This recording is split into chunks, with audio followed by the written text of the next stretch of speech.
blood will turn white. Your face will turn green. Your eyeballs will pop.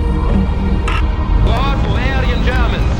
I say it is time you inherited the nation which rightfully belongs to you.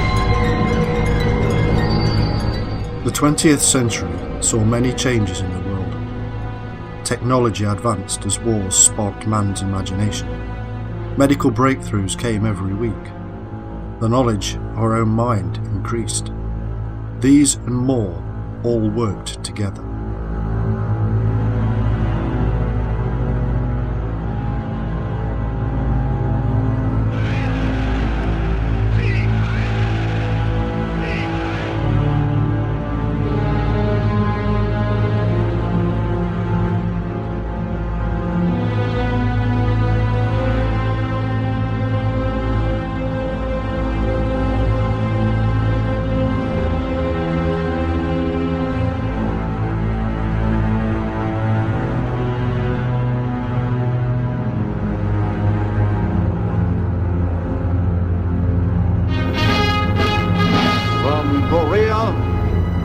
To Germany, from Alaska to Puerto Rico, all over the world, the United States Army is on the alert to defend our country, you, the American people, against aggression. Look closely. We know it isn't a pretty sight, but if you remember what you see today, you will never again relax your vigilance.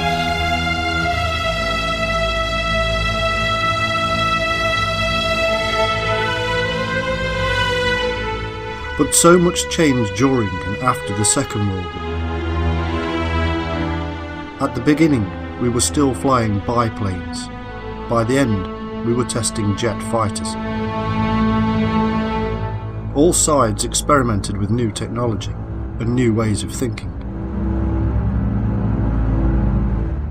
From physical engineering to biological and nuclear weapons, from the propaganda of the printed word to radio, cinema and television.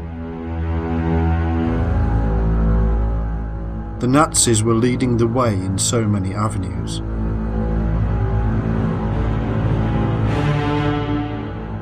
They developed weapons of mass destruction with the V1 and V2 bombs, and they experimented on tens of thousands of humans with biological and psychological weapons.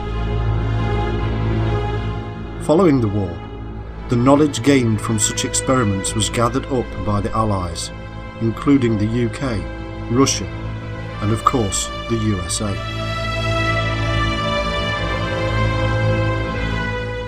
But they gathered more than just the knowledge. They also fought over the men who had carried out the sickening experiments.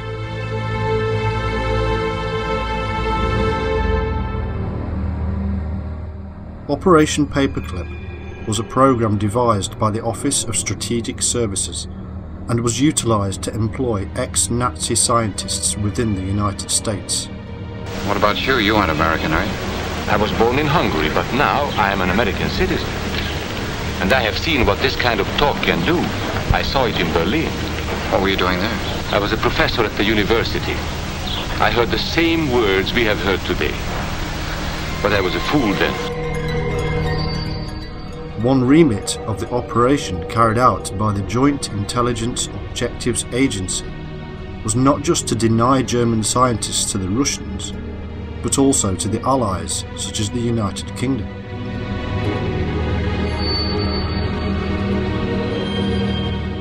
Rocket scientists such as Werner von Braun, Kurt H. Debus and Arthur Rudolph had already been classified as a menace to the security of the Allied forces, and yet they found new homes in the USA.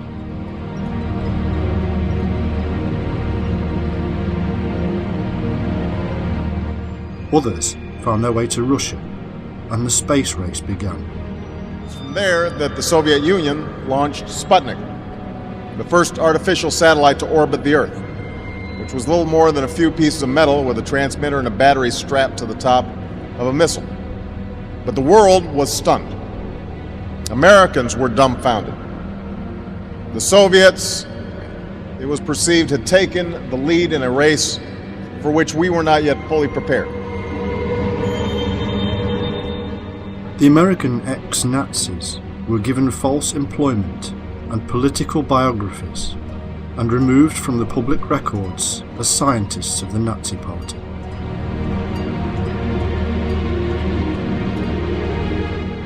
They were then given security clearance and allowed to work in America.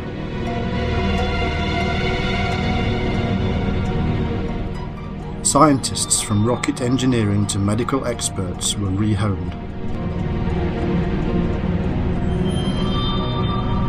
A new world had dawned. The Cold War emerged between East and West, and nothing was out of the question. Propaganda was one of the main weapons. One of the first lessons is that we should teach at all levels what true Americanism means and is.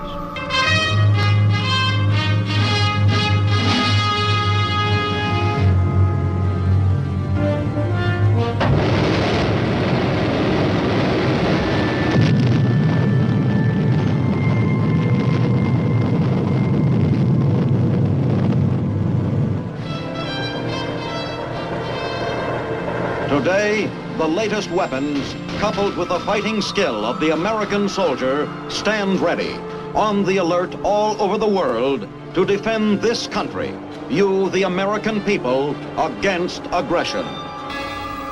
The film you are about to see was produced as a troop information film, specially prepared to alert the American soldier against a hidden enemy, an enemy that can destroy morale, rob the soldier of the will to fight, and even trick him into surrendering.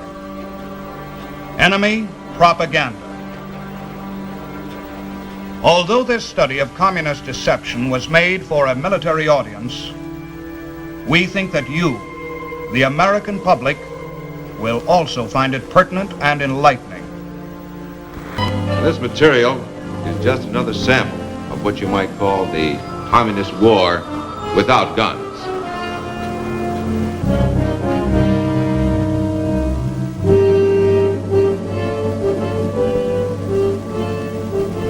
And this is some of their ammunition.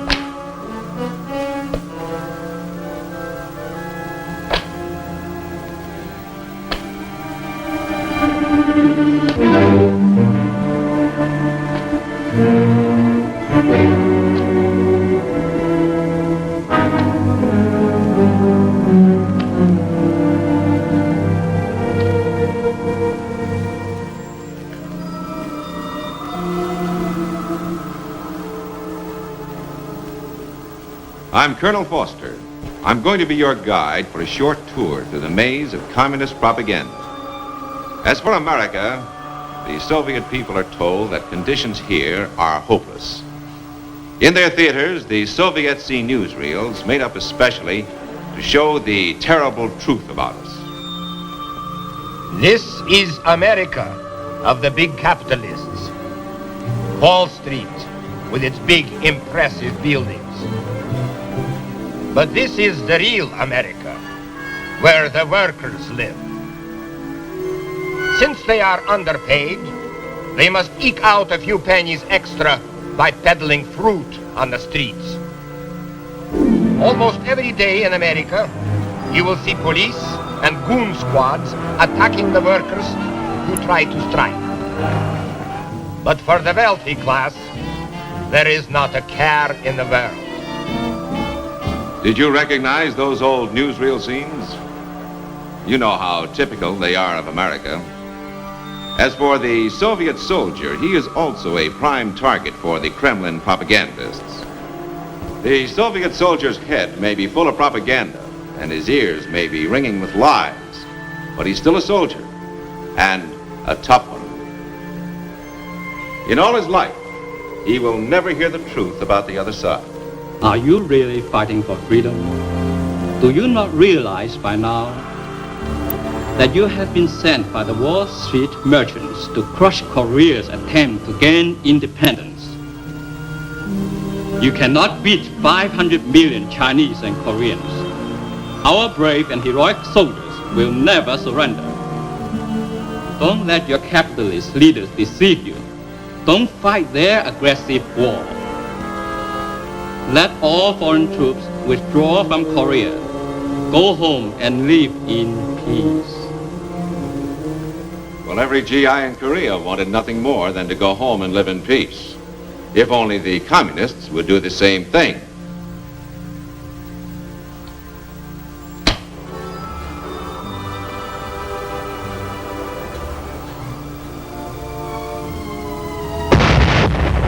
Yankee, you die! Yankee, we come! We come get you now! Oh, Yankee, you die now! I do not say the Americans are bad, only mistaken. Where is this Soviet threat they talk about? Stalin is dead. The Soviets want only peace. So why don't the Americans go home?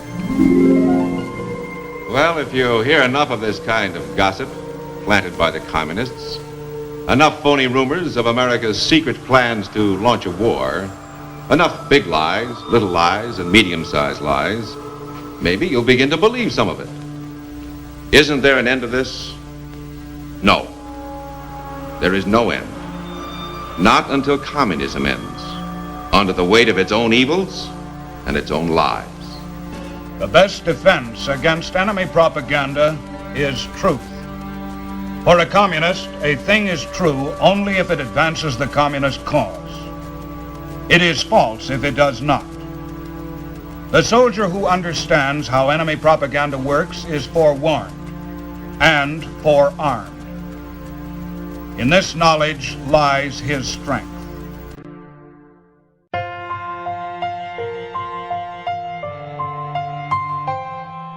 Enter Project MK Ultra, the code name for a series of secret US government research projects directly influenced by Nazi experiments on mind control.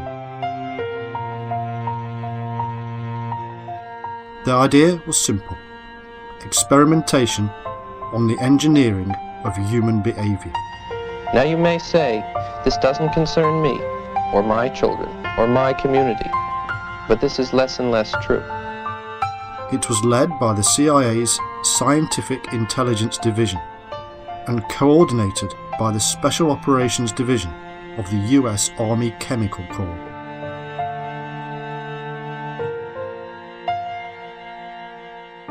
Although the project started earlier, it was officially rubber-stamped in 1953. By 1973, it was officially halted, although a great many believe it carries on to this day. The project was highly illegal. US and Canadian citizens became test subjects without their knowledge and consent. Any and all methods were employed to manipulate the minds of subjects, from administering drugs such as LSD to hypnosis, isolation, psychological and sexual abuse, and even torture.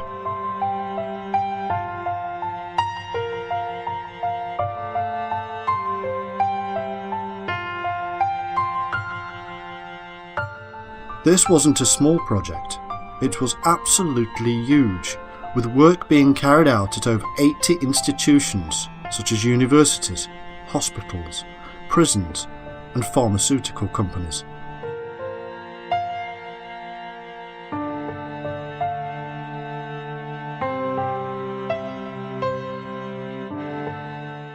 All the time the CIA operated through covert organisations, with only the very top officials knowing the full extent of the project. The Supreme Court later stated that MK Ultra was concerned with the research and development of chemical, biological and radiological materials capable of employment in clandestine operations to control human behaviour.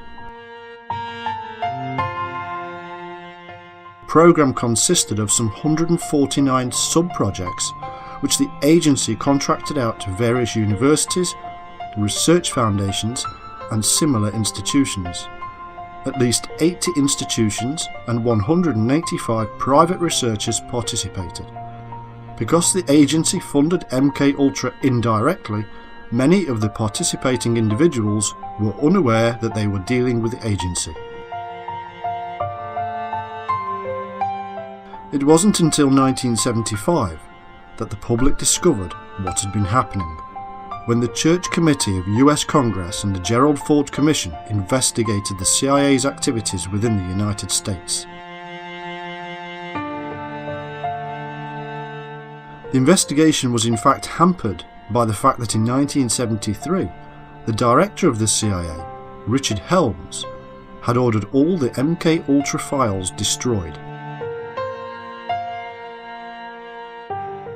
In 1977, a Freedom of Information Act recovered 20,000 documents. This is the story of MKUltra and the terrible crimes committed by the CIA that was supposed to be protecting its citizens. Winston Churchill warned his Parliament at the close of the Second World War that there was a more menacing spectre on the horizon: communism. The Russians alone had lost over 20 million people during the war, and their anger was raging. Kill every last Nazi, they said loud and bold. They had no patience for anything less. The sheer veracity of the Russian counterattack against the Germans left many in the West worried. Europe was being carved up, along with many other parts of the world. It was not an end to war, it was the beginning of something altogether new and terrifying. The Cold War began.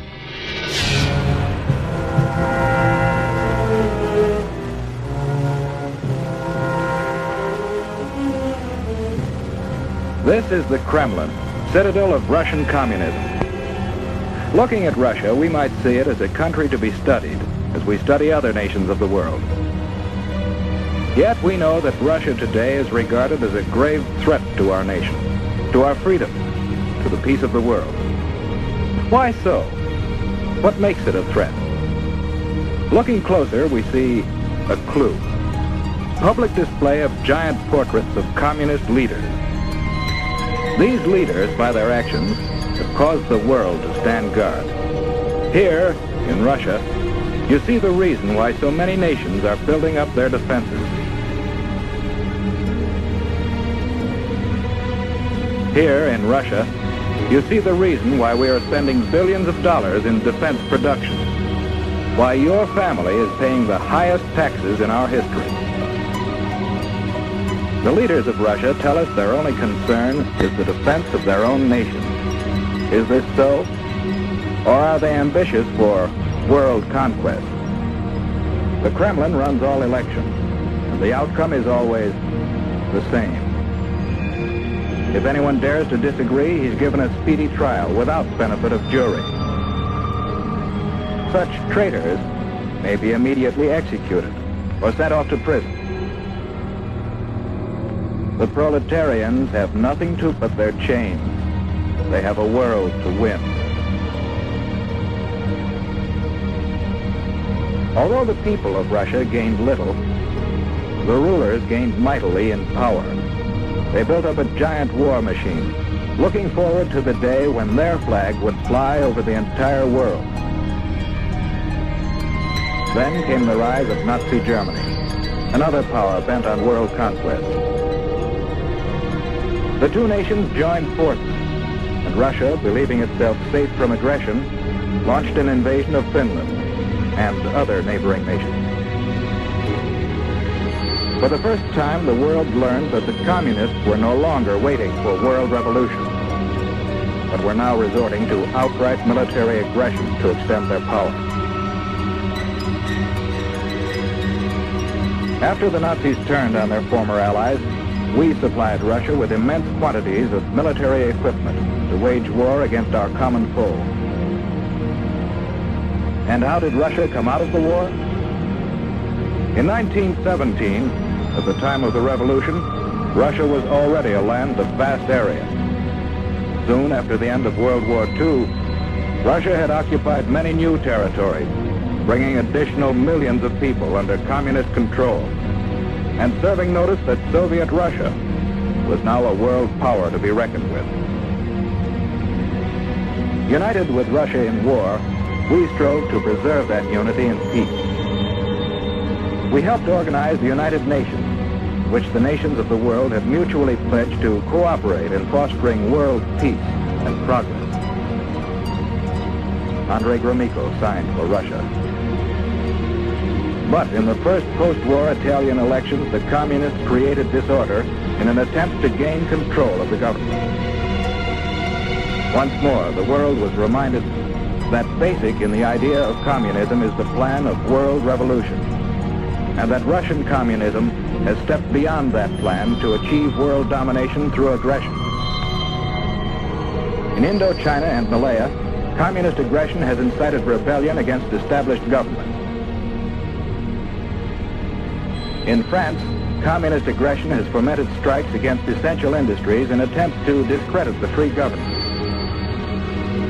In Iran, the communists have incited rioting and have preached hatred and distrust of the Western nations. In Eastern Germany, they have openly opposed the West. In China, the communists have established their own puppet government. In Korea, communist aggression has come into actual combat with forces of the United Nations. And with the most deadly of all weapons available to the Russians, no peoples in the world can feel secure against this aggression.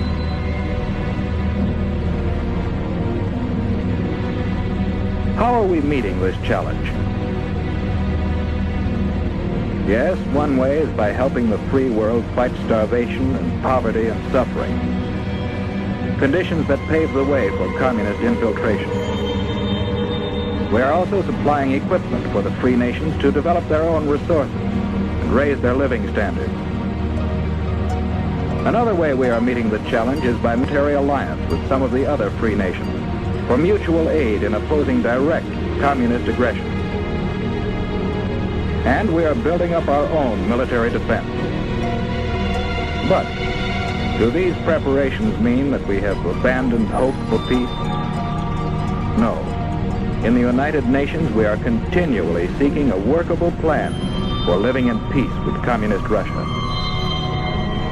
Because we want peace, but we do not want this. We believe in freedom. Freedom, born of the conviction that every person is a child of God and is therefore of supreme worth. For these people, for ourselves, for everyone, we want freedom, not tyranny.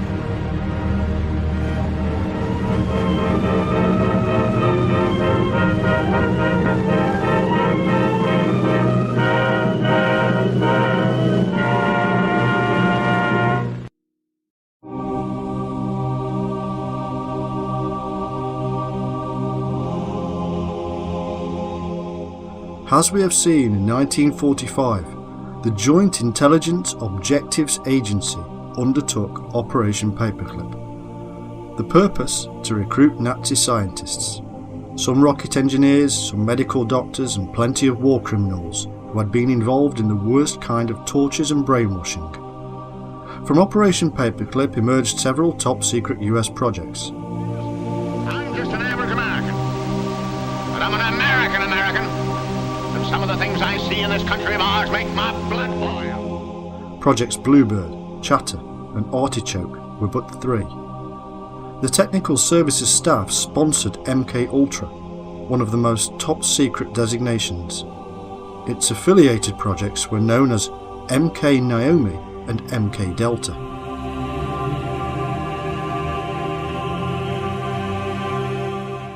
CIA Director Alan Welsh Dulles ordered the creation of MK Ultra on April 13, 1953, and appointed Sidney Gottlieb as the head. Born as Joseph Scheider, Gottlieb had a PhD in chemistry from the California Institute of Technology and a master's degree in speech therapy. His clubfoot kept him out of the Second World War, but not from folk dancing. In 1951, he joined the CIA as a poison expert.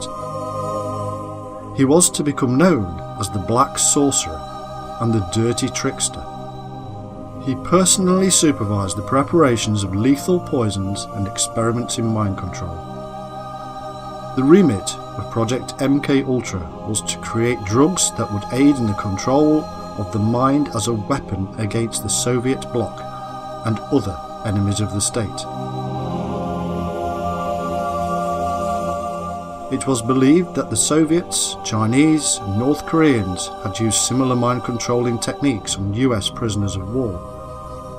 Known as the Manchurian Candidate, individuals would be brainwashed to carry out acts of terror or assassinations. The CIA wanted to use these methods on their own captives. In addition to this, they wanted to discover ways of controlling the mind of foreign operatives and leaders from a distance.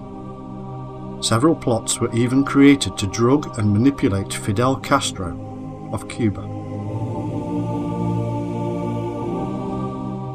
Through covert research funding to universities and academic institutions, the CIA could create experiments without the subject's knowledge or consent.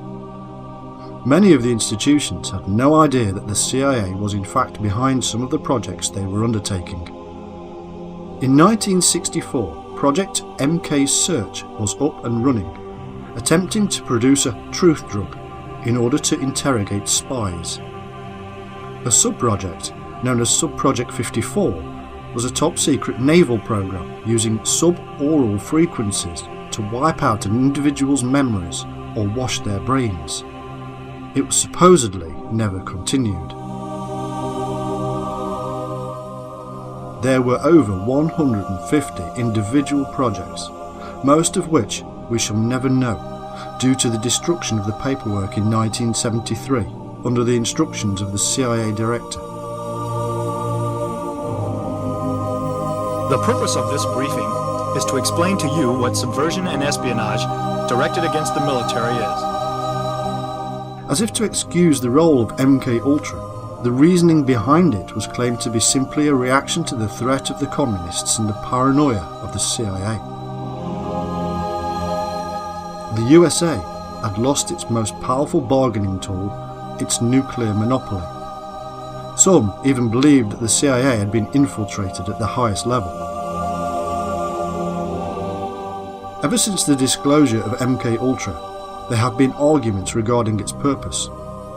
Some say it was to discover methods of mind control, and others that it was simply to find new and effective methods of interrogation. Both seem to be true. An MKUltra document from 1955 reveals the extent. It states the substances and methods they were searching for. Substances which will promote illogical thinking and impulsiveness to the point where the recipient would be discredited in public. Substances which increase the efficiency of perception. Materials which will cause the victim to age faster or slower in maturity. Materials which will promote the intoxicating effect of alcohol. Materials which will produce signs and symptoms of recognized diseases in a reversible way so that they may be used for malingering. Materials which will cause temporary or permanent brain damage and loss of memory. Substances which will enhance the ability of individuals to withstand privation, torture, and coercion during interrogation and so-called brainwashing. Materials and physical methods which will produce amnesia for events preceding and during their use. Physical methods of producing shock and confusion over extended periods of time, and capable of a surreptitious use. Substances which produce physical disablement, such as paralysis of the legs, acute anemia, etc. Substances which will produce a chemical that can cause blisters. Substances which will alter personality structure in such a way that the tendency of the recipient to become dependent upon another person is enhanced. A material which will cause mental confusion of such a type that the individual under its influence will find it difficult to maintain a fabrication under questioning. Substances which will lower the ambition and general working efficiency of men when administered in undetectable amounts. Substances which promote weakness or distortion of the eyesight or hearing facilities, preferably without permanent effects. A knockout pill, which can surreptitiously be administered in drinks, food, cigarettes, as an aerosol, etc., which will be safe to use, provide a maximum of amnesia, and be suitable for use by agent types on an ad hoc basis. A material which can be surreptitiously administered by the above routes and which in very small amounts will make it impossible for a person to perform physical activity. All methods were under investigation. The documents reveal that chemical, biological and radiological methods were sought out for mind control. A massive 6% of CIA funding was given in 1953 alone. One of the most popular drugs researched was LSD, and many see the hippie culture of the 1960s and 70s as a direct result of the discovery and unleashing of this powerful mind-bending substance.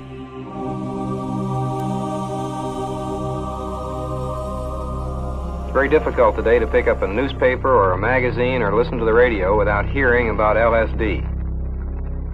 A lot of what you read is true, a lot more of it isn't true. You need all the facts.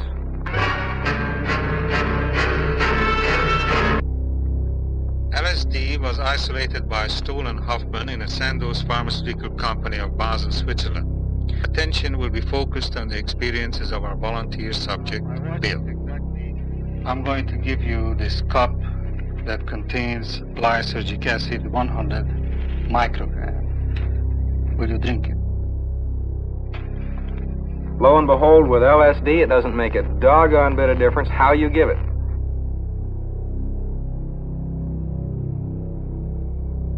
EEG abnormalities in a clinical sense are not expected. When I feel exactly what I know that I know what I'm doing, you see. You feel happy now? Do you feel happy? Yes. Oh, you must be, because you have tears in your eyes. Is that a beautiful experience, would you say?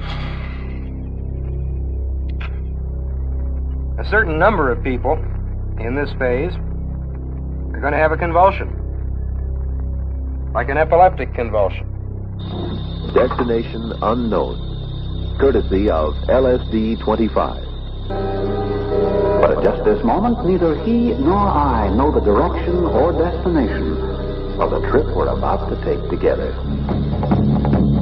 Round, round, out of your mind. You think you're seeing things, I know you're blind. A million bright colors explode in your head. Today you're just high, tomorrow you're dead. Round, round.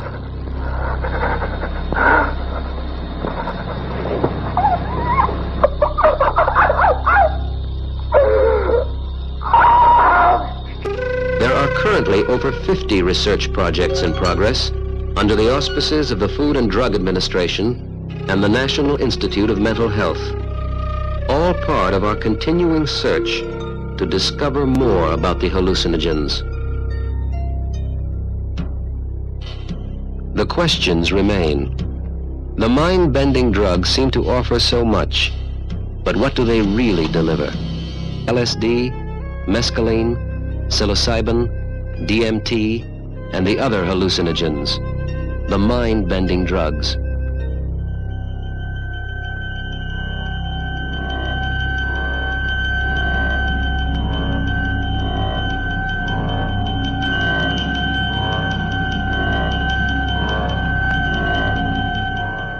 Do they extend the range of the human mind, or do they simply offer an easy escape from the demands of this world and time?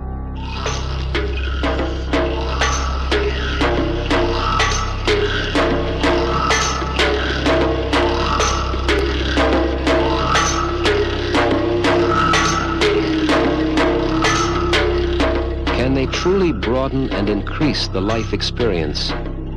Or do they rather contract the user's world until it centers totally and wholly around the drug?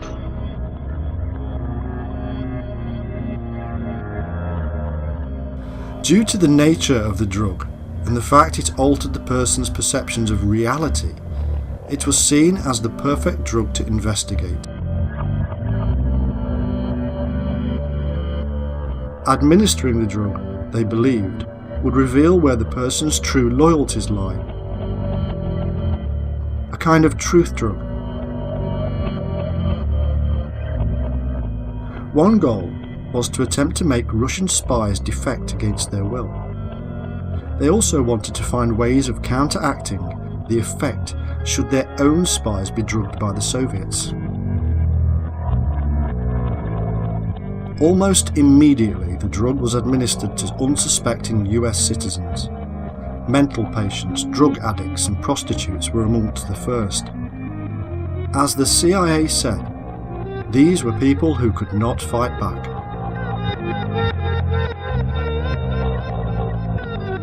One individual, a mental patient in Kentucky, was given the drug for 174 days.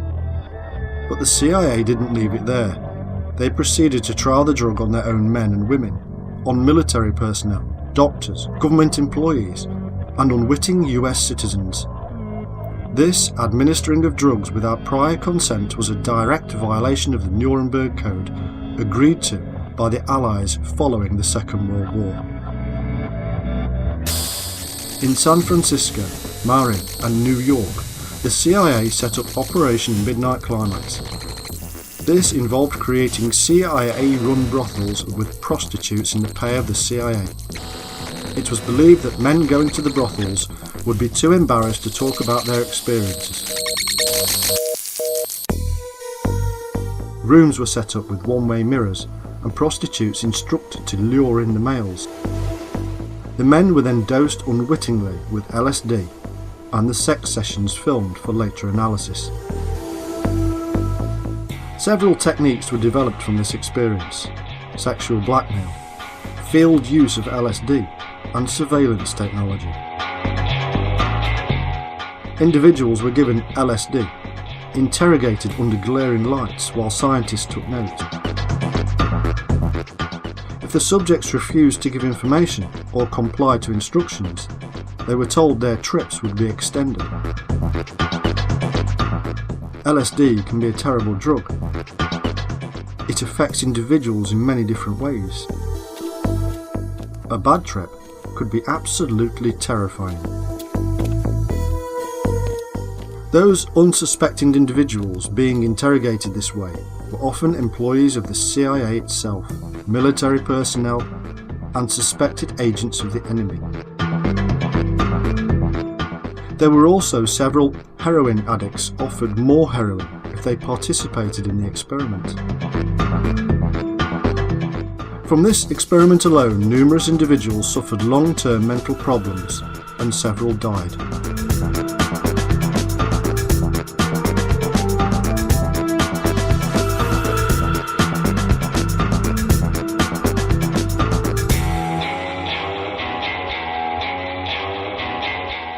Sidney Gottlieb believed the drug could be used in covert spy operations, whereby it would be administered to enemy officials and affect the outcome of important meetings and even public speaking.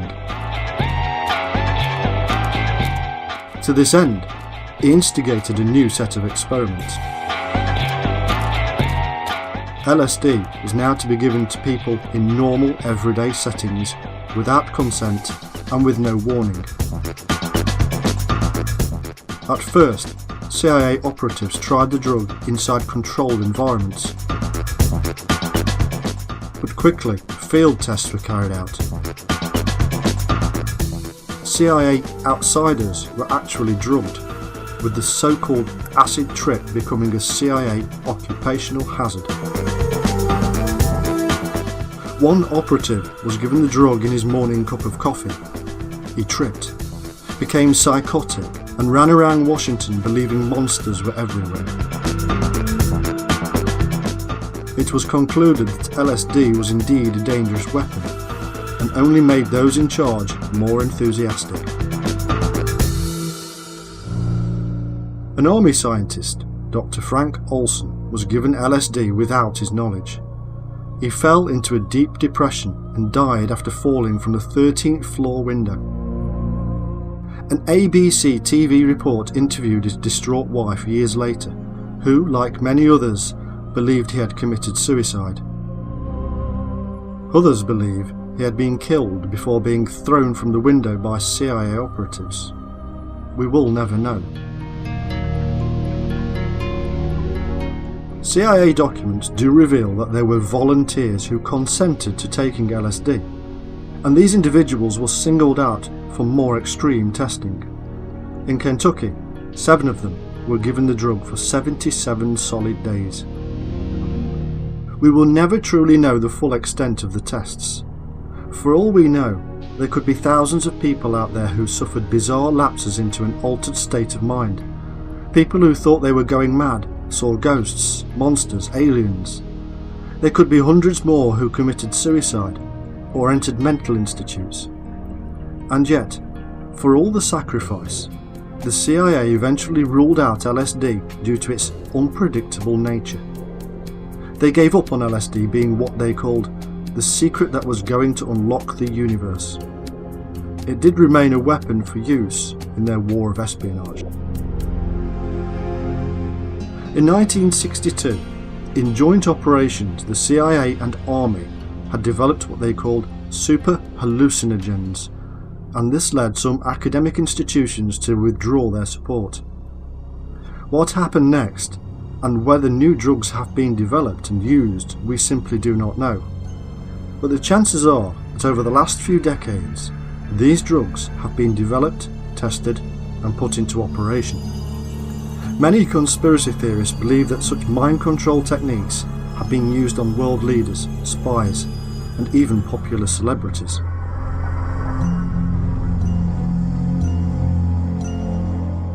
In addition to the use of drugs, electronic control of human behaviour was developed. Sub-Project 119 was funded for just such research. The experiments included the study and recording and analysis of bioelectric signals given out by the human body in order to understand how to control it. Remote control of a human was one of the priorities. Hypnosis was also studied in order to hypnotically induce anxiety, increase the subject's ability to learn, and recall information such as spying, and to understand the susceptibility of subjects to hypnosis. Standard psychiatric methods and drug-induced hypnosis were used. US citizens were not the only people used in MK Ultra. When researching the concept of wiping the memory of human subjects, the CIA went to Canada. Using research developed to erase memories of schizophrenic subjects, the CIA wanted to take it further and reprogram the mind. The research was carried out for a CIA front organisation called the Society for the Investigation of Human Ecology.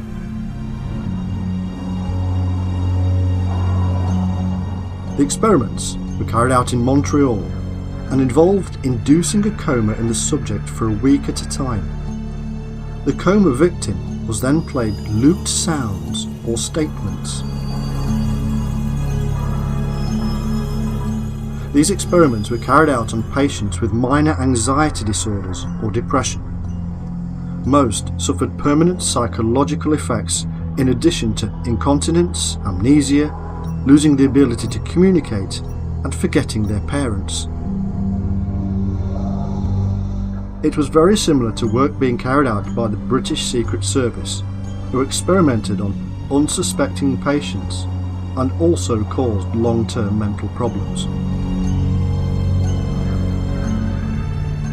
The man in charge of the Canadian trials had actually sat on the Nuremberg Medical Tribunal and later became president of the American and Canadian Psychiatric Association.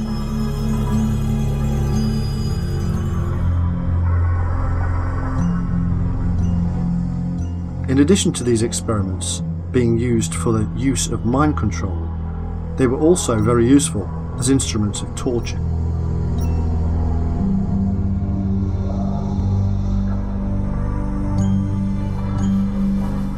Why did MK Ultra supposedly come to an end?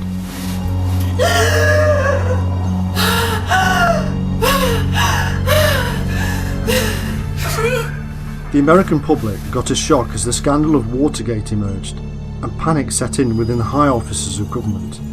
In 1973, the CIA director, Richard Helms, gave the order to destroy all the files on MK Ultra, but they missed over 20,000 documents due to an error in filing. These were later found in 1977 in a Freedom of Information application.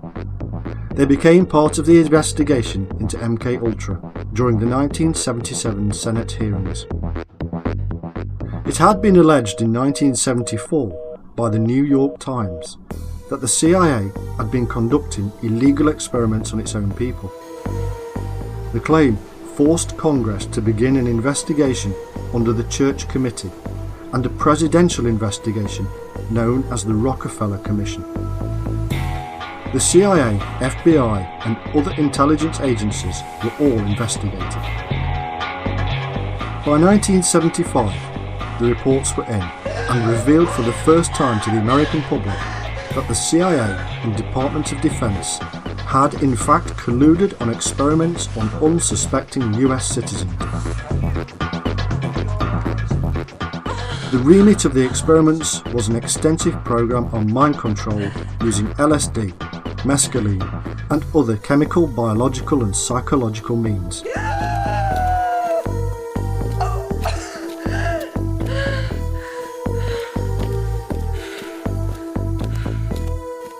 Amazingly, Sidney Gottlieb, when interviewed, claimed to have very little memory of any project called MK Ultra. The conclusion of the lead investigator, Frank Church, was that prior consent was obviously not obtained from any of the subjects. A host of recommendations followed, and President Gerald Ford issued the very first executive order on intelligence activities. This banned the experimentation with drugs on human beings without informed consent in writing and to be witnessed by a disinterested party. Presidents Carter and Reagan expanded upon this in later years. Senator Ted Kennedy said in 1977, "The Deputy Director of the CIA revealed that over 30 universities and institutions were involved in an extensive testing and experimentation program which included covert drug tests on unwitting citizens at all social levels, high and low, Native Americans and foreign. Several of these tests involved the administration of LSD to unwitting subjects in social situations. At least one death, that of Dr. Olson, resulted from these activities. The agency itself acknowledged that these tests made little scientific sense. The agents doing the monitoring were not qualified scientific observers."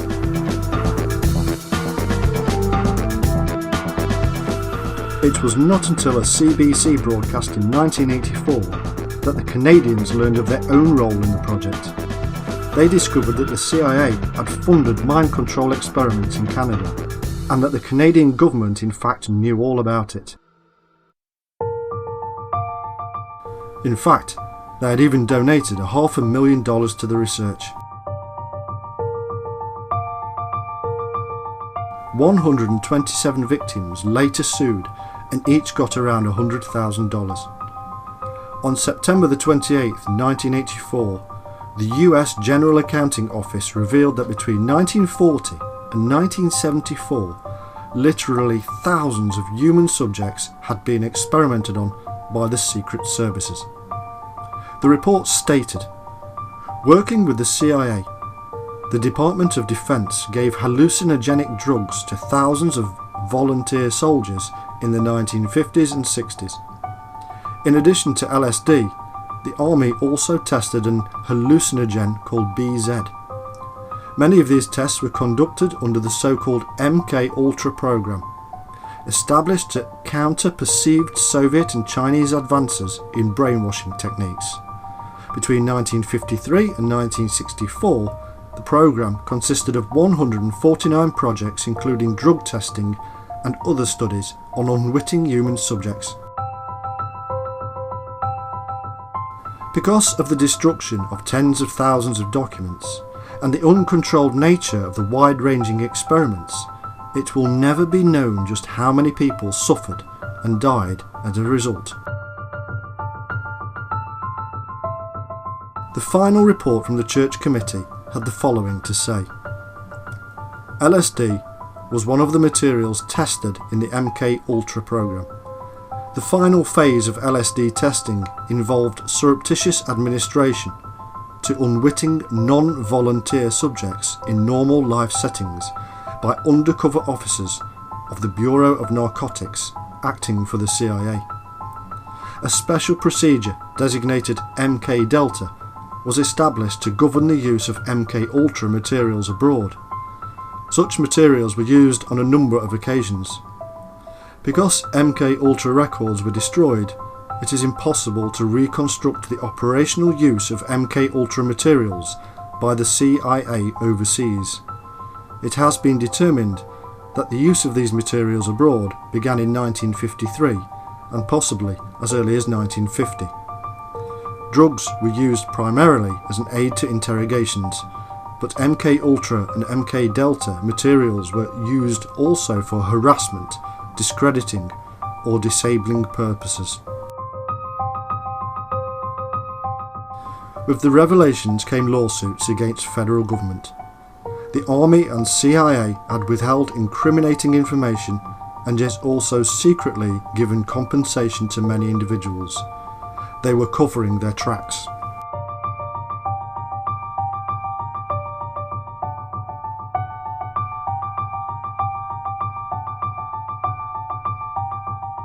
The medical tribunals of Nuremberg following the Second World War had forced home the need for laws on the experimentation on humans.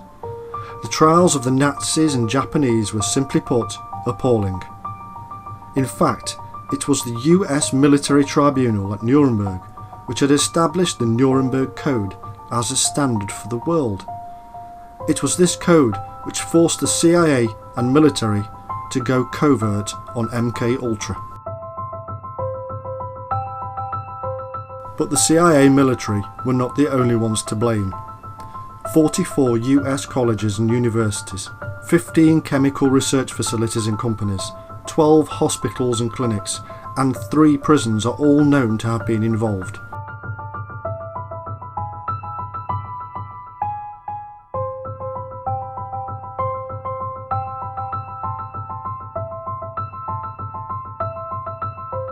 Between 1978 and 1995, Theodore Kaczynski engaged in a nationwide bombing campaign against people involved with modern technology. He planted or mailed numerous homemade bombs, ultimately killing a total of 3 people and injuring 23 others. He became known as the Unabomber.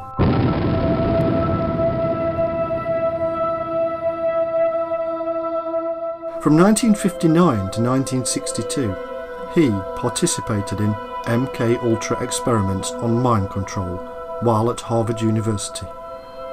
Many believe that this Unabomber committed his acts of violence as a direct result of those experiments, whether planned or unplanned.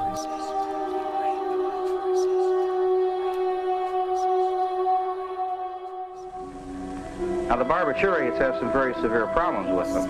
For one thing, they do produce tolerance to a certain degree, and it is necessary to take more and more of the drug to produce the same effect. However, this tolerance is limited. Now, under the effects of the drug, there tends to be a distortion of time, and of course the person is confused, and the person may accidentally take more drug than he had anticipated, forgetting that he had just taken a dose a few minutes before.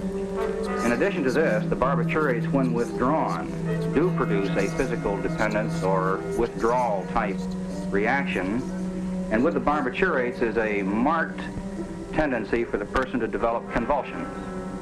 Grand mal convulsions or seizures, and unless these are controlled, they can lead to the death of the individual. The influence of psychoactive drugs on society was immense, and it is interesting to note that some of the key players in the hippie culture of the 1970s had in fact been participants in MK Ultra. Ken Kesey, the author of One Flew Over the Cuckoo's Nest, was an MK Ultra volunteer and experimented with LSD. The singer-songwriter Robert Hunter, involved with the band The Grateful Dead, was an MK Ultra volunteer, paid to take LSD and other drugs. He claimed that the experiences had been creatively formative. The US fashion model and radio host Candy Jones claimed to have been a victim of mind control during the 1960s. The mobster James Bulger volunteered for testing while in prison. These stories and the fact that so much is unknown leads many to attempt to fill in the gaps. Did MK Ultra really end? Have the secret intelligence services and military really stopped experimenting?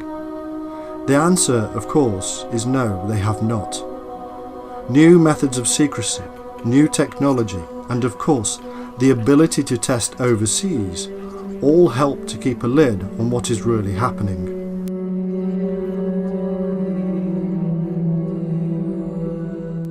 Without hard evidence, it is very difficult to say what these incredibly powerful organisations are really doing. The attorney for the convicted assassin of Robert F. Kennedy, Sirhan Sirhan, claims that he had been under the influence of hypnosis when he fired his gun. He claims that the assassination was in fact part of the MK Ultra program.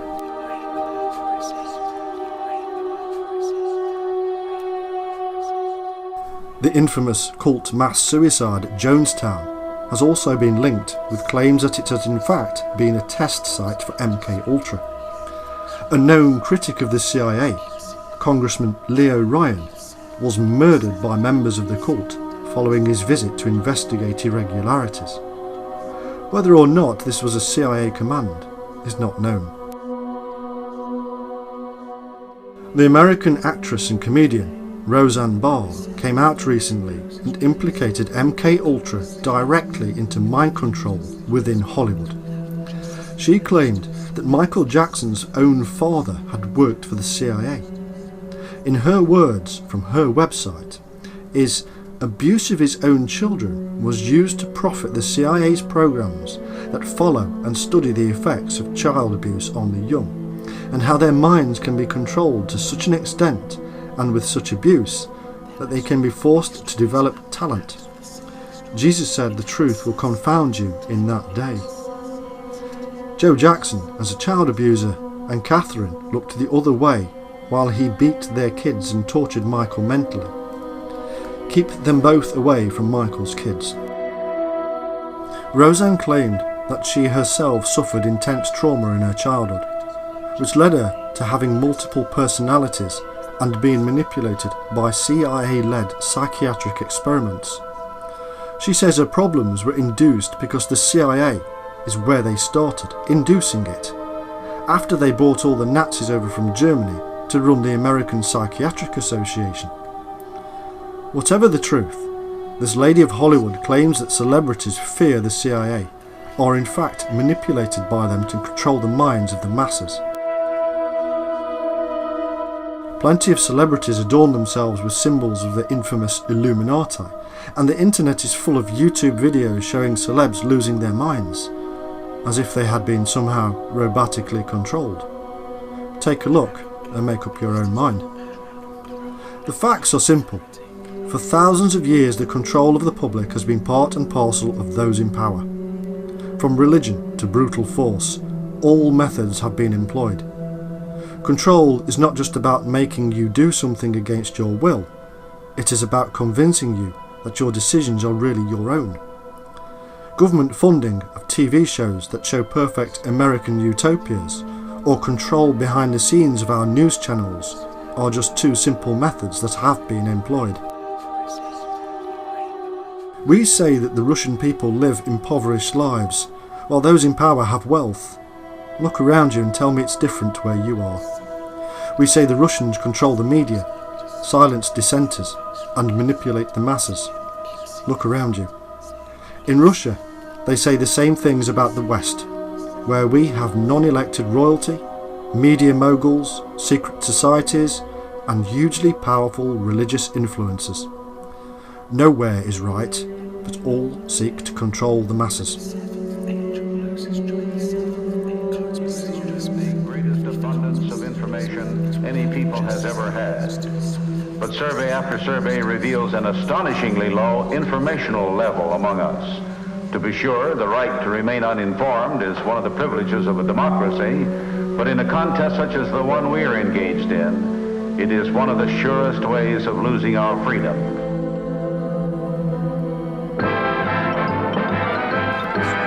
Hey, have you heard about the crazy new way to send a message today? Call it propaganda, marketing, or mind control, the effects are the same. The difference with MK Ultra is simple. Those in power decided to use the sciences to find new methods of control. Ladies and gentlemen, the 59 Chevy. Never in human history have those in positions of power seen the human being when making decisions. They see numbers. All new, all over again. You and I are just numbers in a massive game.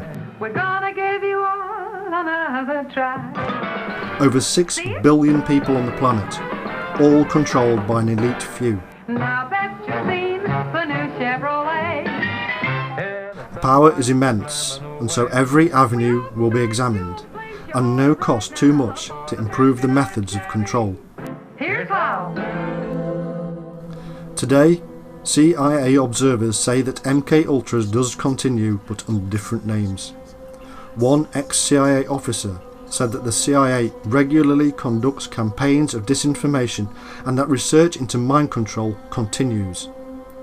He said that, simply put, the abandonment of MK Ultra was just another cover story. The truth? Of course it continues. Of course new methods of control and mind manipulation are still being sought. Genetic research, new technologies, computer surveillance, control of all the media, including the internet, films, documentaries, advertisements, celebrities, academia, and so much more are all used by all secret services around the world, and it will never change. The only thing we can do as individuals is to remain individuals, to know our own mind, to question everything we are told. We either want out of the matrix or we're happy within. The choice is ours.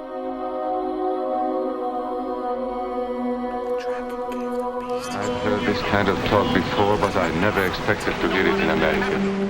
We have liberty, and these are not just fancy words. This is a practical and priceless way of living.